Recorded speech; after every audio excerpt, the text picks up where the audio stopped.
Doutora Janaína, quero relatar aqui, assim, para corroborar com a denúncia subscrita por Vossa Senhoria, pelos doutores Miguel Reale e pelo doutor Hélio Bicudo, a tipificação da situação. O presidente da República assinou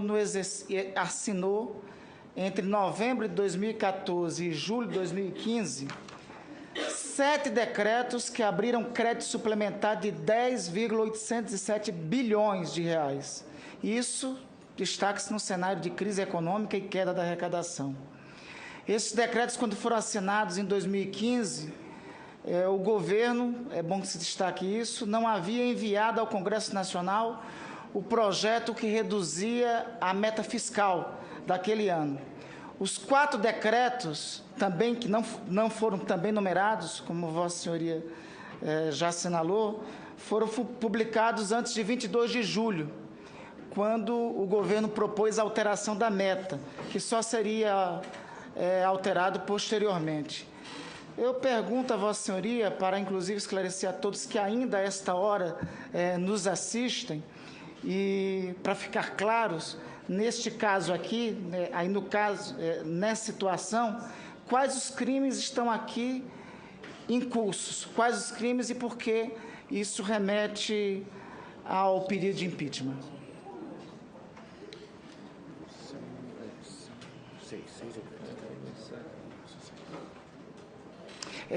Eu completo depois na réplica, senhor presidente. Com a palavra a doutora Janaína. Vossa Excelência falou especificamente dos decretos. Os decretos, abrir esse crédito suplementar sem autorização do Congresso, existe uma proibição expressa na Constituição Federal, no artigo 167. É uma proibição da Constituição Federal. Ao lado dessa proibição, existe a tipificação desta conduta como crime de responsabilidade. A lei que tipifica os crimes de responsabilidade é a Lei 1079/50. No caso específico, trata-se do artigo 10, inciso 6º. Ordenar ou autorizar a abertura de crédito em desacordo com os limites estabelecidos pelo Senado Federal, sem o fundamento na lei orçamentária ou na de crédito adicional ou com inobservância de prescrição legal. E tem alguns comportamentos aqui em que a presidente poderia ter cancelado, vamos supor, eventualmente fez um primeiro, errou, foi avisada. Ela teria o poder de tomar uma providência e não tomou. Então, é na Lei 1079/50 propriamente que isso está capitulado. E Vossa Excelência até me permite complementar perguntas de outros parlamentares, porque não foram os decretos que geraram objetivamente o rombo. Os decretos foram uma maneira da presidente poder contornar o rombo e continuar gastando. Porque, pelo artigo 9º, esse artigo para esse pilar da denúncia, ele é importante. O artigo 9º, aí já não é dessa lei, é da Lei Complementar 101/2000, que é a Lei de Responsabilidade Fiscal. Esse artigo 9º diz o seguinte: olha, gestor, chefe do Executivo, se precisar abrir crédito suplementar, no lugar de abrir crédito, tem que cortar despesa, que é o tal do contingenciar despesas discricionárias.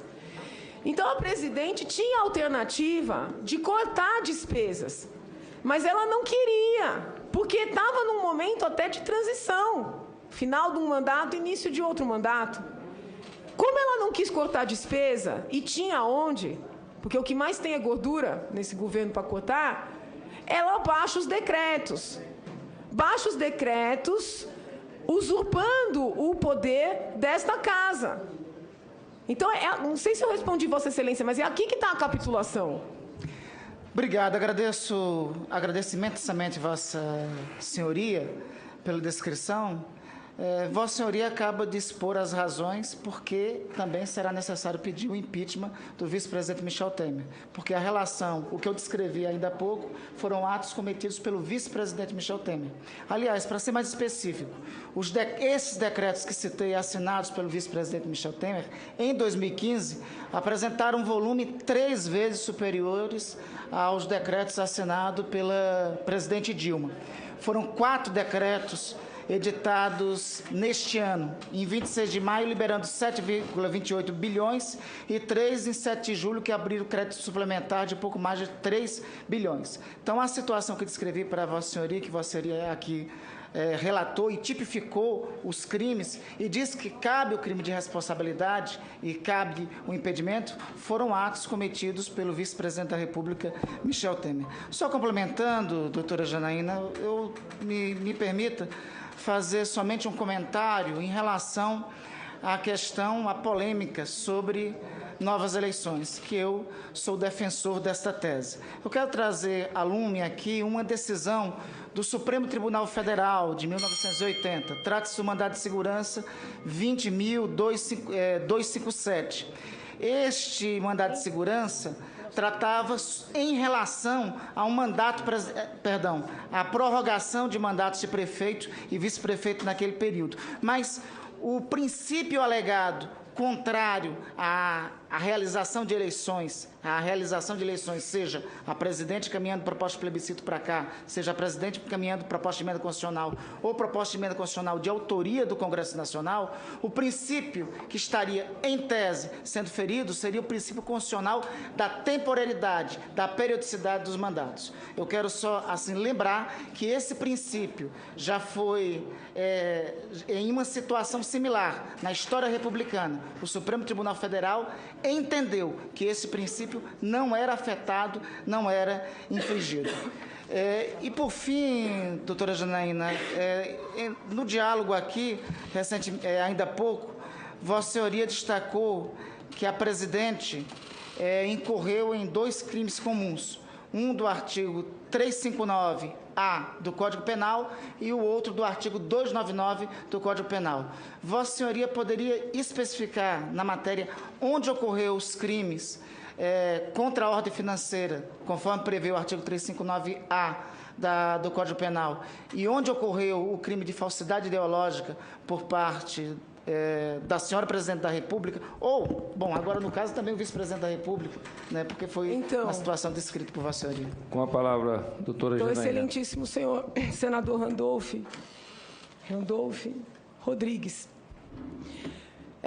Com relação aos decretos do vice-presidente, e eu quero deixar claro que eu não conheço o vice-presidente pessoalmente, não tenho nenhuma relação com o partido dele, e ele não me constituiu sua defensora, e eu respeito o trabalho, que eu soube que é um colega também que pediu o impeachment do vice-presidente.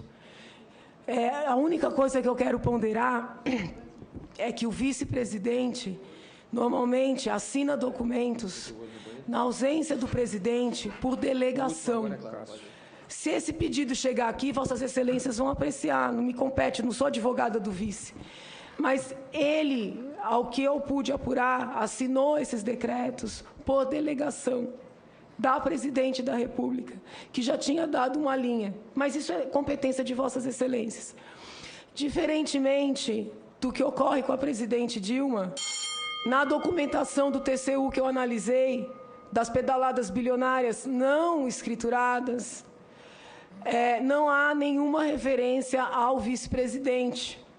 Então, quando questionada pelos jornalistas, digo que não entendo que o conjunto é suficiente, é porque não há o tripé de crimes continuados, intercalados entre si, e ele assinou esses documentos por delegação. Agora, não me constituiu sua advogada, não tenho nenhum relacionamento com ele. Se o pedido chegar aqui, Vossas Excelências serão competentes, como são competentes agora.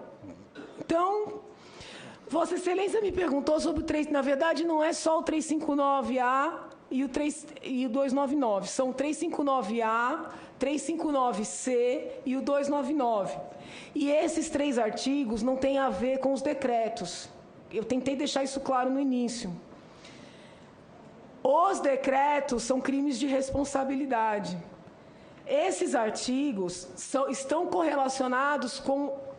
lembra que eu expliquei dos três pés, do tripé? Está correlacionado com a continuidade das pedaladas, não contabilizadas. Quando nós nos debruçamos, professor Miguel e eu cheguei à conclusão que era caso de impeachment e ele de representação, nós não tratamos de decretos e nós não tratamos de petrolão. Nós tratamos exclusivamente das operações de crédito por antecipação não contabilizados. Eu posso só fechar esse raciocínio? 30 segundos. O 359A do Código Penal criminaliza as operações de crédito realizadas contra a lei. Na medida que foram operações de crédito realizadas contra o artigo 36 da Lei de Responsabilidade Fiscal, está caracterizado o 359A. O 359C criminaliza qualquer tipo de comportamento, né, de operação de crédito, investimento, num período, não é o ano inteiro, que agora eu estou sem o artigo aqui, se não me engano são, não sei se são 6 meses, 8 meses, ou é dois quadrimestres, é alguma coisa, não sei de qual, mas está lá no 359C, se Vossa Excelência quiser conferir, que trata do ano eleitoral, entendeu? E foi o que aconteceu. Então, o 359C também, em tese, veja, estou falando em tese porque está lá na Procuradoria-Geral da República que é competente. Esse aí não é competência de Vossas Excelências, com todo respeito, não é. O 299 é o crime que trata da falsidade ideológica, que seria a não declaração de algo relevante. Entendido, mas esses daí, então, não seriam de responsabilidade nossa? Não. Estão na PGR. Porque alguém perguntou, eu não me lembro qual senador agora. Parece que foi o senador Humberto Costa. Eu não me lembro. Foi o senador Humberto Costa, na resposta de Vossa Excelência. Algum senador me perguntou se tinha crime comum. Lembrei. Acho que foi a senadora Gleice, que disse assim: quem é competente para ver isso tudo aí é o Ministério Público e o Supremo. A senadora disse isso. Aí eu tentei explicar que, na verdade, existem figuras do crime comum e figuras do crime de responsabilidade. As do crime comum que há, então, por exemplo, pedaladas há, entendeu? Pedaladas há. Professor Miguel representou lá, na Procuradoria. Aí que eu citei para explicar esse paralelo, 359A, 359C e 299. Conclua, doutora Janaína, por favor. Esses aqui não tem nada a ver com os decretos. Não sei se ficou claro agora.